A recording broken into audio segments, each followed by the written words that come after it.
Step off the Long Island Railroad at Forest Hill Station, and something shifts. Not dramatically, not with fanfare, just a quiet wrongness, the kind you feel before you can name it. The platform empties, the train pulls away. And you walk through an arched underpass into a courtyard that has no business existing in Queens, New York. Patterned brickwork climbs the walls. A domed tower rises above the roofline. Arcaded walkways frame the station entrance on both sides. And beyond them, curving away from the noise of the boulevard, cobblestone streets wind uphill between houses with steep, gabled roofs, tall chimneys, leaded glass windows, and walls of warm amber brick half-dressed in timber. From above, and this is the detail that stops people cold, the whole enclave glows a deep, uniform red.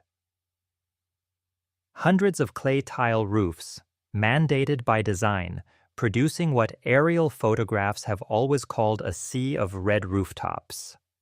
In the middle of the Queen's grid, this is not a film set, not a theme park, and not a wealthy suburb accidentally preserved from some earlier century. Forest Hills Gardens was built between 1909 and the late 1920s, deliberately, systematically, and at considerable expense, to look and feel like an English village transplanted into New York City.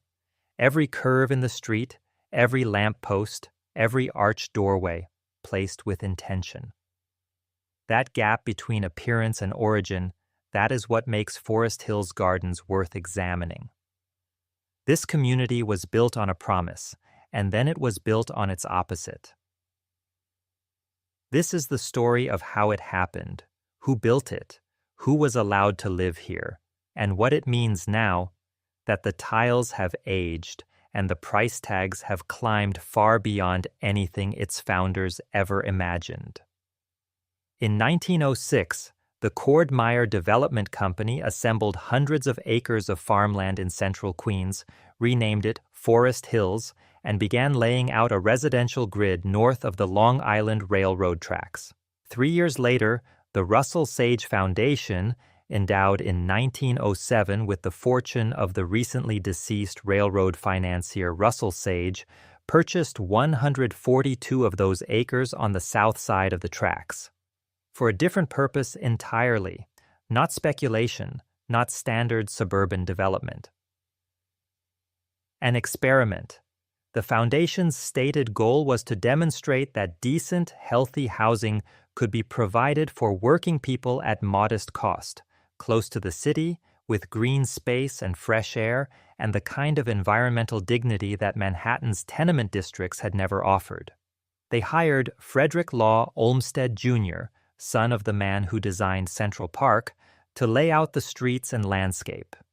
They hired architect Grosvenor Atterbury to design the houses, and they asked both men to look not at American suburban precedents, but at England, specifically at the Garden City movement pioneered by Ebenezer Howard, a London court stenographer who had spent years imagining a different kind of city entirely.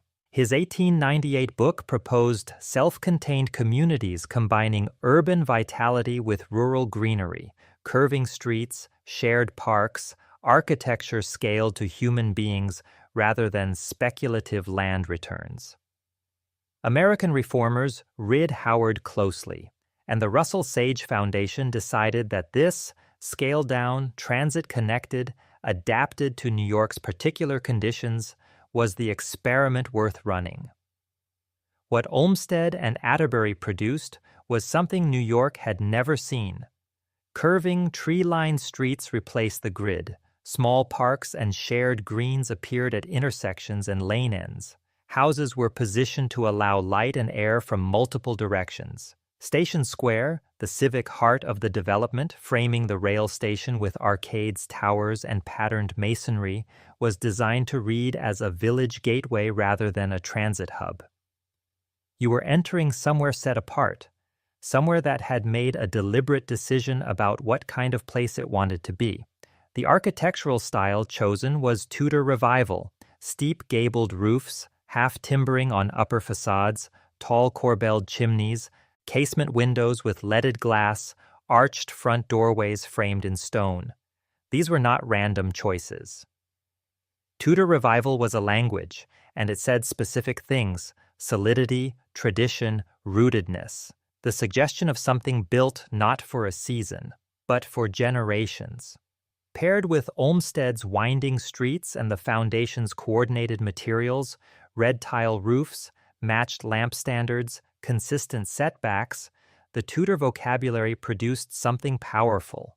Not just a neighborhood, but a continuous piece of urban theater, a place that looked and felt as if it had grown organically from some older, quieter European past, rather than being assembled on former farmland by a philanthropic corporation with a social mission and a construction deadline. This is the first thing to understand about Forest Hills Gardens. What looks ancient was engineered. What reads as organic was deliberate. Both of these things are true simultaneously, and neither cancels the other out. But there is a second thing to understand, and it lives directly beneath the first. The Russell Sage Foundation's original promotional language described Forest Hills Gardens as housing for persons of moderate means, apartment dwellers who could put roughly $25 a month toward ownership and gain access to green streets, fresh air, and a healthy community life. The pitch was democratic in spirit. It did not work out that way. By the time the first houses were occupied and the costs were tallied, even the most modest townhouses exceeded the reach of average working-class families. The community that emerged was upper middle class: professionals, writers, educators, people who could carry the costs and signal the right kind of belonging. The working people the foundation had promised to serve continued living in the tenements of Manhattan and the denser districts of Brooklyn and the Bronx. And beneath even that disappointment lay something harder: the legal instruments that governed Forest Hills Gardens, the covenants embedded in its deeds, the records of the Forest Hills Gardens Corporation. They contained language about the sale of property to undesirables. Restrictive covenants formally barred Black, Jewish, and working-class buyers from ownership. The curated streets and mandated rooflines that controlled the visual appearance of the community were matched, in private documentation, by mechanisms that controlled its human composition. The storybook suburb built to feel like old Europe was also a system, a beautiful one, genuinely innovative in some respects, harmful in others, and deeply contradictory throughout. That tension between the promise on the surface and the machinery beneath it is what the red roofs have been quietly keeping to themselves for over a century. To understand how this happened, you have to go back to the woman who paid for it. Margaret Olivia Sage was 70 years old when her husband died, and she had been waiting a long time to spend his money. Russell Sage had made his fortune in railroad speculation and money lending, accumulating an estimated $70 million over a long career characterized by shrewdness, frugality, and a near-total indifference to public welfare. He paid low wages. He lobbied against labor protections. He turned away a man begging for his life during an assassination attempt and used the would-be victim as a human shield. When Russell Sage died in 1906, he left behind one of the largest private fortunes in America and a reputation that his widow found quietly mortifying. Margaret Sage's response was to give almost all of it away. She endowed hospitals, schools, and libraries. She funded women's colleges and civic institutions, and in 1907 she established the Russell Sage Foundation, with a founding gift of $10 million, charging it with the improvement of social and living conditions in the United States. The foundation's early leadership looked at New York City and saw what everyone paying attention saw: a housing catastrophe. Manhattan's tenement districts were overcrowded beyond any reasonable measure. Families of 6 and 7 occupied single rooms. Ventilation was almost non-existent. Tuberculosis moved through the buildings like weather. Children grew up without ever seeing a tree that was not in a park or a street that was not choked with cart traffic and coal smoke.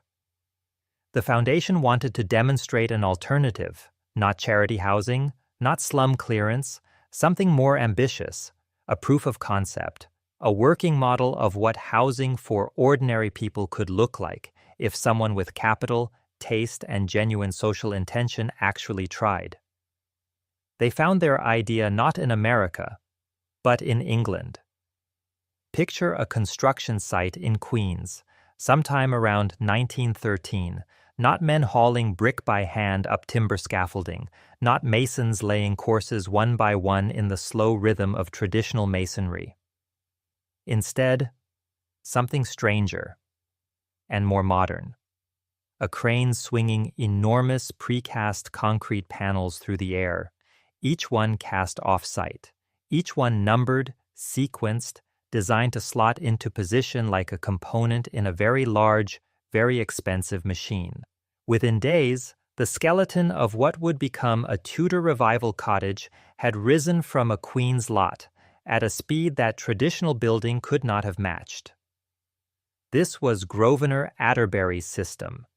170 standardized panels per house, cast in a centralized yard, craned into position by a small crew, a factory process dressed in Tudor clothing. The result was a house that looked, from the street, as if it had been built by craftsmen working in a centuries-old tradition. The half-timbering suggested hand-hewn beams. The bricks around suggested individual courses laid with care. The stucco gables suggested lime render, following techniques that stretched back to medieval England. None of this was false exactly. Craftsmen did execute these finishes. The skills involved were real. But the structure beneath them was a standardized, industrially produced concrete assembly. That bore more relationship to a factory product than to a Tudor farmhouse. Atterbury developed this system explicitly to reduce costs. Prefabrication, in theory, addressed everything. Standardized panels reduced waste, centralized casting, reduced skilled labor on site, faster assembly shortened timelines and cut carrying costs. It was, in its logic, a genuinely progressive idea, modern industrial efficiency in service of social housing. The irony is that it was not enough. Despite the efficiencies the system delivered, even the most modest units, the row houses on Burn Street and Park End Place, ended up priced beyond the reach of average working-class families. The materials that gave the community its visual identity were simply not cheap. The red Ludovici clay tiles shipped from specialized manufacturers, the custom iron lamp standards, the stone surrounds and carved brackets and leaded glass. The foundation chose clay tile because it was durable, fire-resistant, and visually essential to the Tudor idiom. And because the sea of red roofs produced by uniform material across hundreds of buildings created an instant visual identity that no cheaper substitute could have matched. The tile was an investment in image as much as infrastructure. Plain brick walls, asphalt shingles, standard windows, they would have cost less and performed the same, but they would have looked like everywhere else. And Forest Hills Gardens was never meant to look like everywhere else. That was precisely the point, and precisely the trap.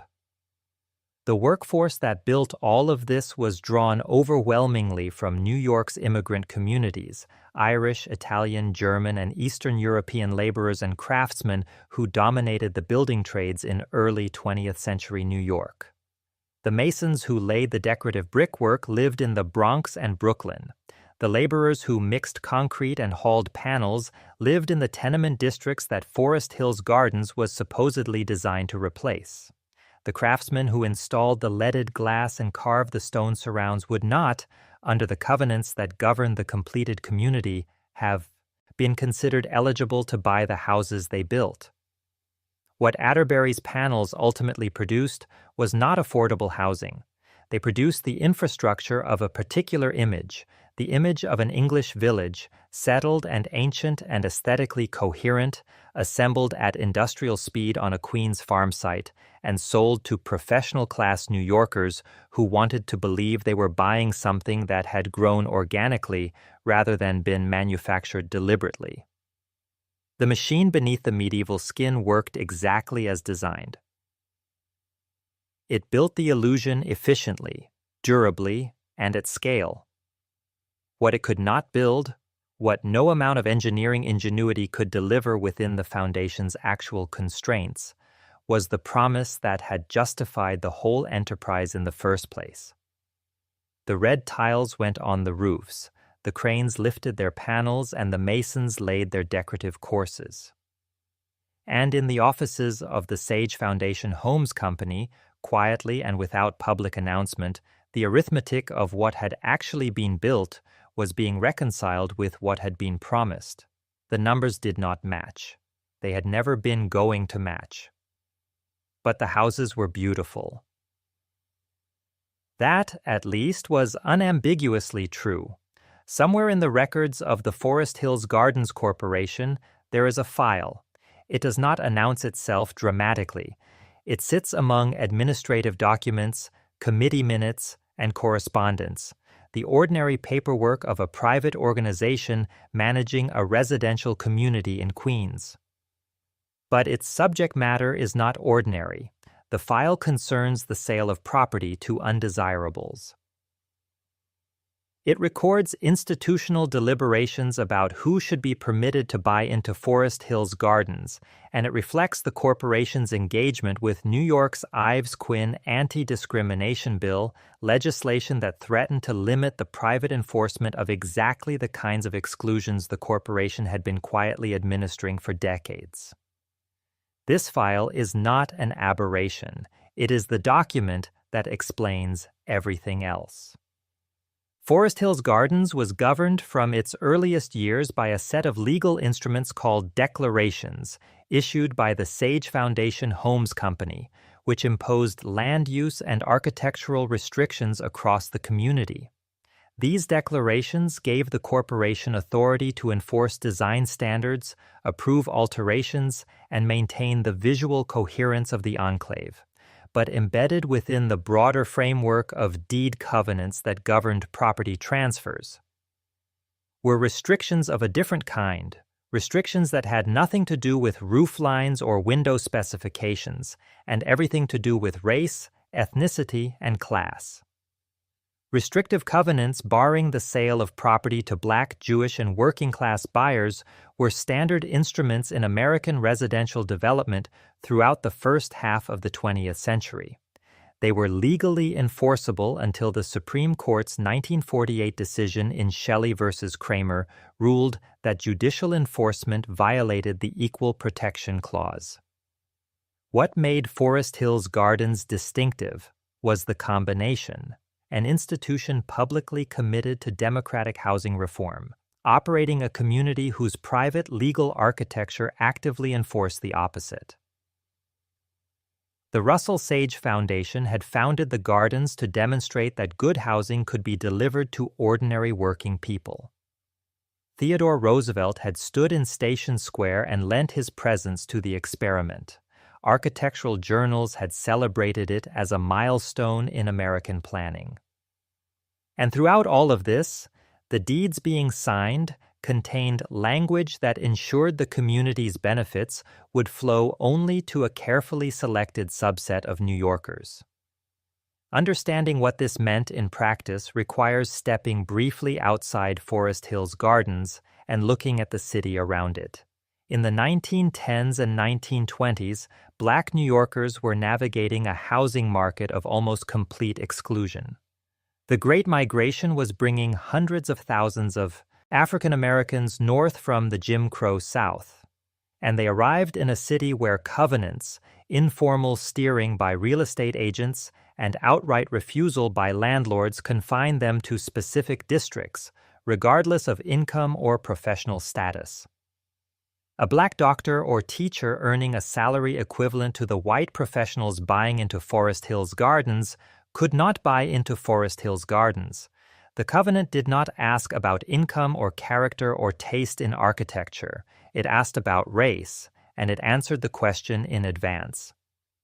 Jewish New Yorkers faced a version of the same exclusion, more variable in its application but pervasive in its effect. The professional class Jewish families who might otherwise have been ideal candidates, the educators, lawyers, writers, and physicians who could afford the monthly costs, found themselves directed elsewhere. Working-class buyers of any background were excluded by a different but equally effective mechanism: price. A clerk, a factory worker, a garment industry laborer, the people who actually inhabited the tenements that Forest Hills Gardens was theoretically designed to replace, could not meet the monthly costs of even the smallest units. The people who maintained the community occupied a different category entirely. Domestic workers, overwhelmingly women, overwhelmingly Black, Irish, and immigrant, moved through Forest Hills Gardens daily, but they did not live there. They arrived by transit from the Bronx, Brooklyn, and Queens neighborhoods where they actually resided. They entered through back doors and basement entries, used service stairs rather than main halls, worked in kitchens positioned at the rear of houses, specifically to keep their labor invisible from the street-facing rooms where family life was performed. The architecture of the community had not merely anticipated their presence, it had arranged their invisibility. The service entries, the rear kitchens, the basement areaways, none of it was accidental. It was design. The men who laid the cobblestones, the women who cleaned the leaded glass, the groundskeepers who maintained Olmsted's parks, none of them lived within the community they maintained. All of them entered and exited through routes that minimized their visibility.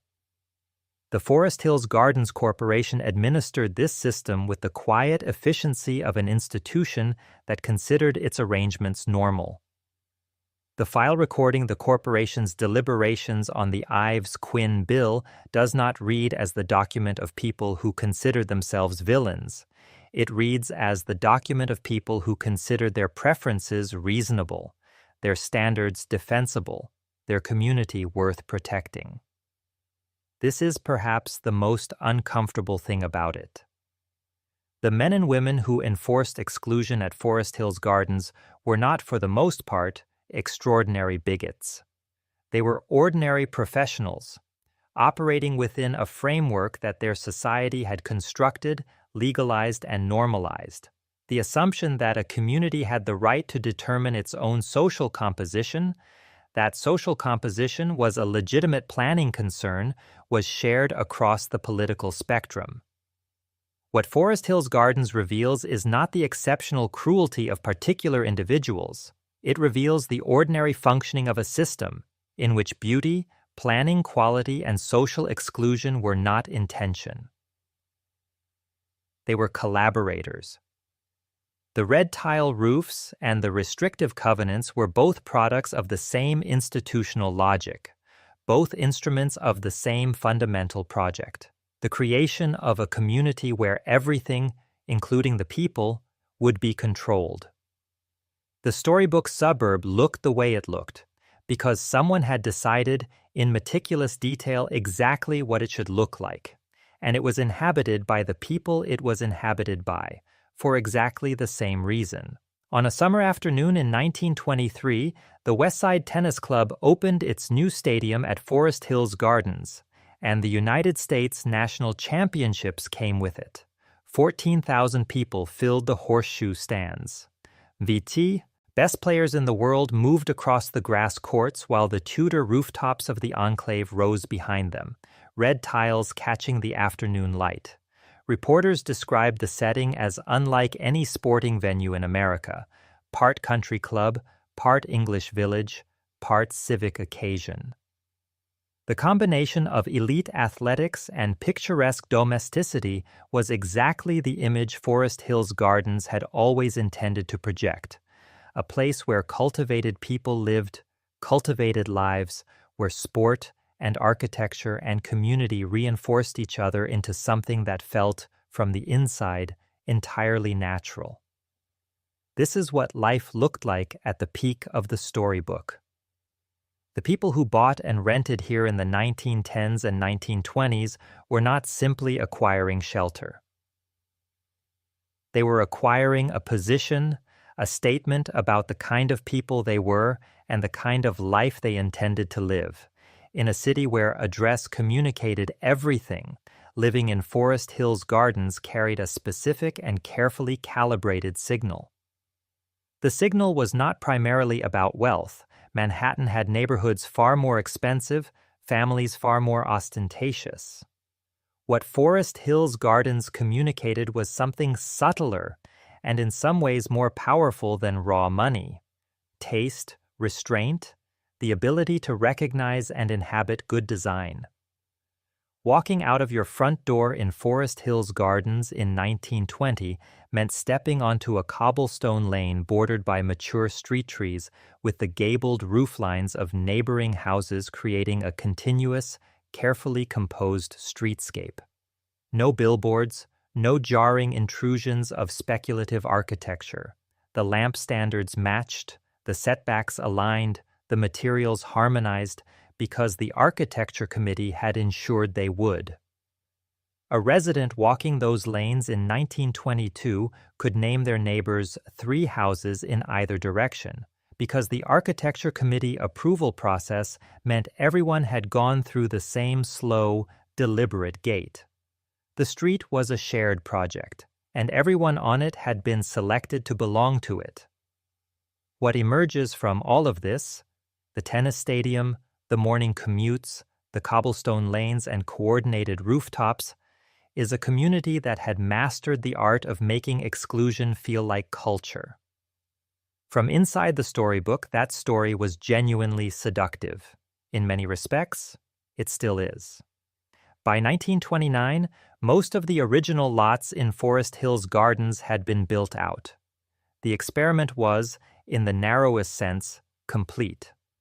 What the Russell Sage Foundation had set out to demonstrate in 1909, that disciplined planning and quality design could deliver healthy, beautiful housing to ordinary working people, had produced, 20 years later, one of the most desirable and expensive addresses in Queens. The working families for whom Forest Hills Gardens had been announced remained in the tenements. The professors and lawyers and writers who could afford the monthly costs moved into the Tudor row houses and enjoyed Olmsted's curving streets without apparent discomfort about the gap. Then the stock market collapsed. The Depression froze speculative building across New York. Forest Hills Gardens, already built out and already expensive, weathered the contraction better than most. Its high-quality construction, private governance, and wealthy resident base insulating it from the worst pressures. But the model it represented, philanthropically financed, design-controlled, transit-oriented garden suburb as vehicle for working-class uplift, was effectively finished as a replicable idea. No one had the capital, the land, or the political will to try it again at the original scale. What came after was not a continuation, it was a replacement. The 1936 extension of the IND subway brought dense 6-story apartment buildings marching down Queens Boulevard, surrounding the gardens on its northern and western edges with a wall of conventional urban fabric. Inside the enclave, Olmsted's curves and Atterbury's gables. Outside, the repetitive cornice lines of mid-rise brick apartments built to maximize unit counts on expensive, transit-served land. Now they shared a border. Levittown opened in 1947, offering mass-produced single-family houses on Long Island at prices that put actual home ownership within reach of the white working and lower middle class for the first time. The families that Forest Hills Gardens had always claimed to serve, but never actually reached, were now being served after a fashion by a completely different model. No design controls, no curving streets, no architecture committee, no pretense of urban connection. Just cheap houses on cheap land near highways, available to anyone who was white. Forest Hills Gardens could not compete with that on price, and it did not try. It competed on quality, on history, on the accumulated cultural capital of its architecture and its address, and it won that competition easily. In the 1970s, the tension that had been building around the enclave erupted publicly. New York City proposed building a middle-income public housing project at the edge of the Forest Hills neighborhood. The opposition was fierce, organized, and in many respects ugly. Mayor Lindsay appointed a young Queens lawyer named Mario Cuomo to mediate. Cuomo spent months navigating between furious community meetings and City Hall, listening, negotiating, absorbing hostility from every side. He eventually proposed cutting the project in half. Smaller towers, fewer units, 40% reserved for the elderly. The compromise satisfied no one fully, but it held. The project was built, reduced, reshaped, and drained of the ambition that had originally justified it. The philanthropic dream had not simply faded, it had calcified into its opposite, a private enclave using every available instrument, legal, architectural, and political, to remain exactly what it had become, rather than what it had promised to be. Pull up a real estate listing for Forest Hills Gardens today, and the language arrives fully formed: enchanted hideaway, secret haven, historic manor, original details throughout, the copy writes itself, because the architecture still does most of the work. The steep gables, the leaded glass, the cobblestone lanes, the half-timbered facades that Atterbury assembled from precast concrete panels over a century ago, the storybook imagery that the Russell Sage Foundation engineered in 1909 remains, today, one of the most effective real estate marketing tools in Queens. The prices reflect this. Forest Hills Gardens contains some of the most expensive residential properties in the borough. The modest Tudor row houses that were supposed to cost a working family $25 a month now trade at figures that would have been incomprehensible to Margaret Sage's foundation. The Architecture Committee still meets. The Forest Hills Gardens Corporation still governs. The red tile roofs are still mandated, still producing that distinctive aerial glow that separates the enclave from the surrounding Queens grid as cleanly as any wall. Outside the enclave, the debate has sharpened considerably. New York faces a housing crisis of genuine severity. Not enough units, not enough affordability, not enough family-sized apartments near good transit. And Forest Hills Gardens sits on exactly the kind of transit-rich, low-density land that housing reformers identify as the most urgent target for densification. Preservation advocates argue the Gardens is irreplaceable, a rare, coherent piece of urban planning history that the city cannot afford to lose to development pressure. Housing advocates point out that irreplaceable has always functioned in this neighborhood as a polite synonym for inaccessible. Both arguments are correct. That is precisely the problem. Forest Hills Gardens was built on a contradiction, the promise of democratic beauty delivered through instruments of exclusion, and that contradiction has never been resolved. It has only become more expensive. The red roofs are still there. The promise, for most New Yorkers, never was.